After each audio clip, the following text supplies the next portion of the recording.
King? Tu ada soalan tu Kalau Okey. pandangan saya ni pun kira orang muda lah. Generasi yang mendengar politik dalam UMNO ni. Okey. Dibawa naratifnya kira daripada kecil tu dengar banyak naratif tu dibina oleh Tun Dr. Mahathir lah. Okey. Saya sekeluarga memang orang UMNO. Sampai ke hari ni pun memang masih lagi.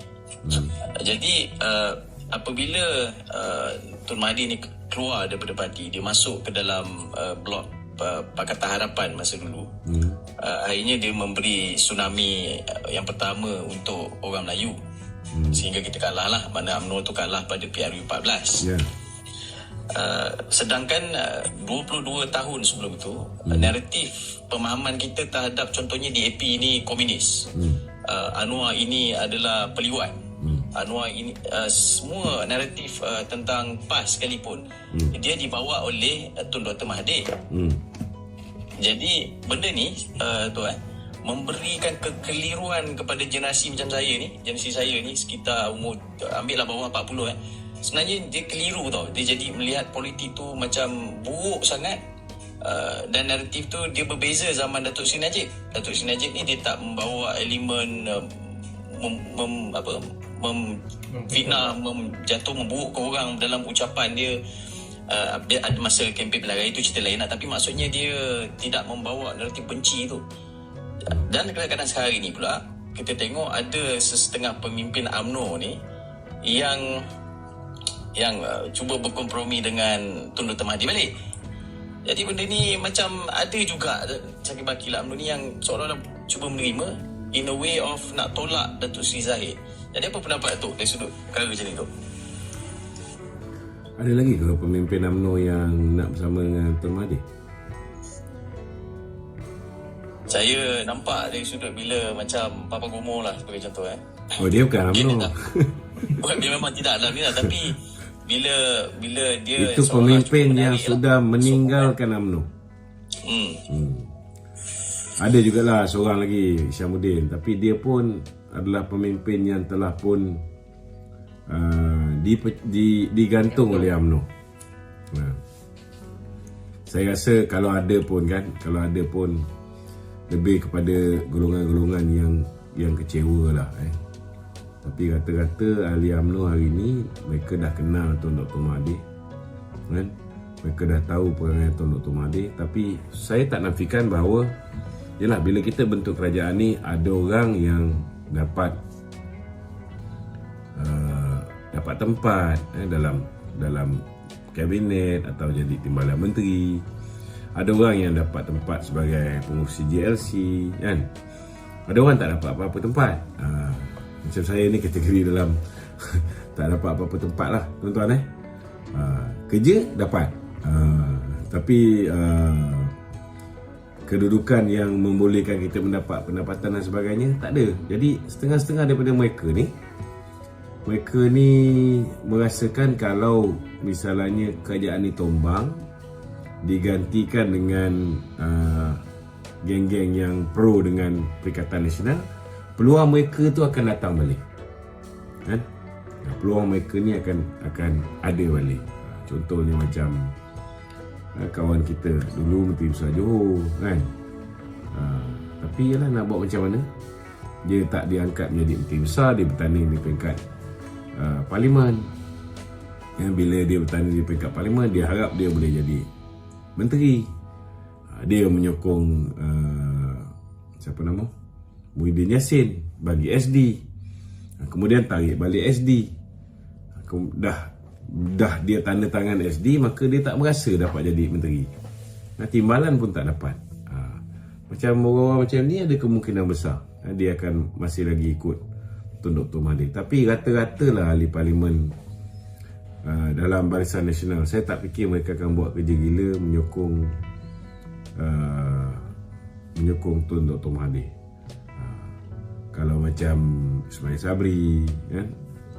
Macam Syamuddin, yang ni semua saya tak pelik lah. Saya tak pelik. Okey?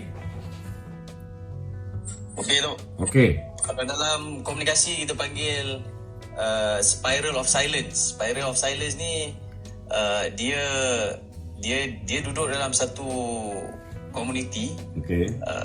And then dia akan ada signal of silence. Signal of silence dalam satu-satu keputusan pemimpin dalam komuniti tu.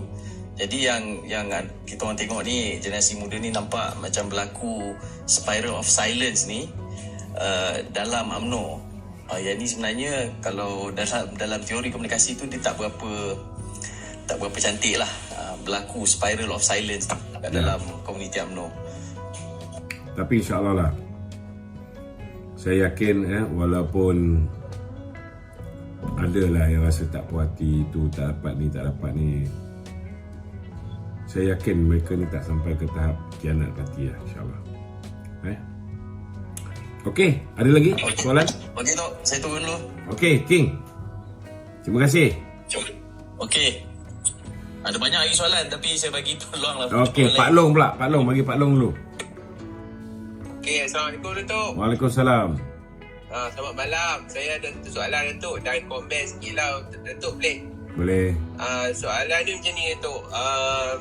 Apa pandangan dan komen Datuk mengenai isu MB Sanusi utarakan yang kita patut ambil bilik pinang? Adakah lebih kepada retorik politik ataupun hanya sekadar modal BRN Datuk? Komen Datuk. Terima kasih.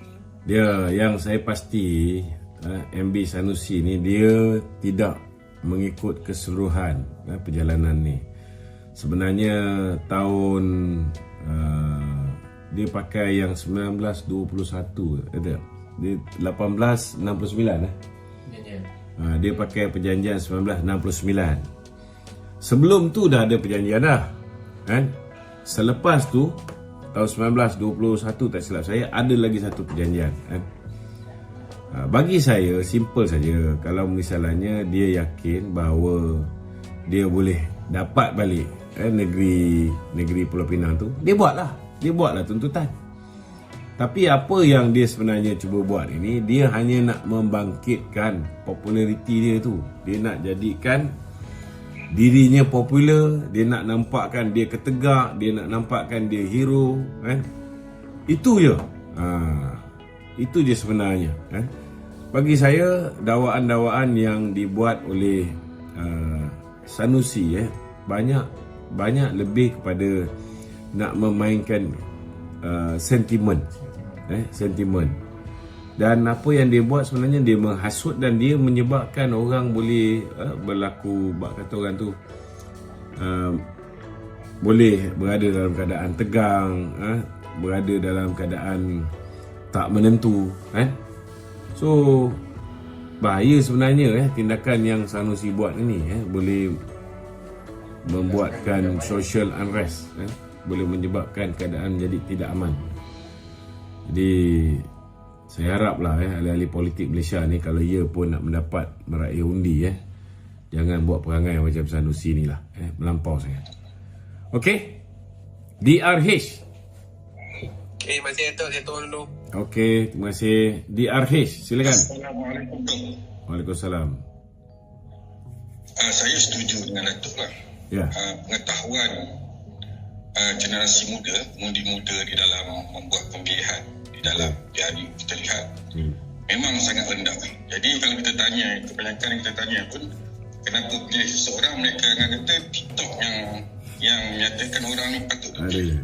Jadi saya setuju dengan Datuk, perlu ada sistem pendidikan kenegaraan. Ya.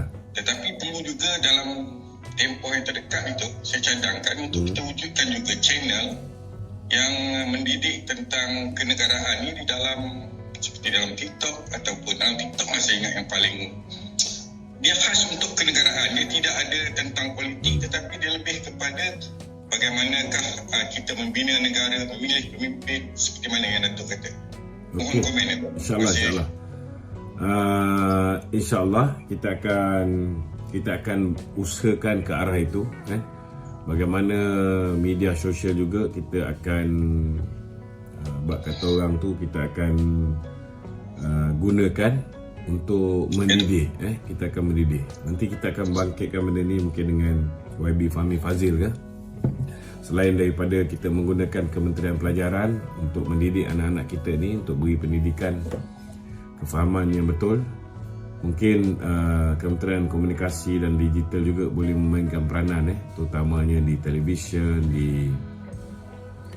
di kata orang tu, di media sosial macam mana video-video pendek untuk membuat penerangan-penerangan penjelasan tentang politik dan sebagainya ni, kenapa kita mengundi, dan dapat kita didik anak-anak kita. InsyaAllah. Terima kasih, idea tu bagus. Ya, sama-sama tu. Okey. Selamat berjuang tu. Selamat berjuang.